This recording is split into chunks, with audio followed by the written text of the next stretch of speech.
Ramai tak perasan 50 gram emas ini sebenarnya sweet spot untuk orang yang nak mulakan tabungan emas tanpa rasa berat. Pertama, 50 gram ini padat. Ianya tak besar dan juga tak kecil. Tapi nilainya dah cukup untuk jadi backup masa kecemasan. Nilai 50 gram ini sekitar RM30,000. Ianya bersamaan 3 bulan gaji bagi mereka yang bergaji RM10,000. Kedua, ianya senang dicairkan. Ini juga best. Bila nak jual, tuan-puan takkan rasa berat hati macam nak jual 100 gram. Dan ianya juga tak susah untuk disimpan berbanding dengan 1 gram sebanyak 50 keping. Kata orang just nice. Spread 50 gram ini lebih rendah, jadi cepat nampak untung apabila harga naik. Yang ketiga, ianya sesuai dengan matlamat jangka masa sederhana. Kalau tuan-puan simpan emas untuk deposit rumah, pendidikan anak atau nak stabilkan keuangan 1 hingga 3 tahun, 50 gram ini paling steady.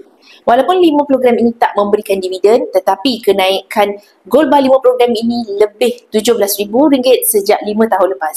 Dan keempat, ianya adalah perlindungan inflasi. Tuan-puan mesti perasan harga barang tak pernah turun. Tetapi emas, dia mengikut inflasi. Semakin tinggi inflasi, semakin tinggi harga emas akan melambung. Jadi 50 gram ini sebenarnya benteng daripada duit kita menjadi semakin kecil.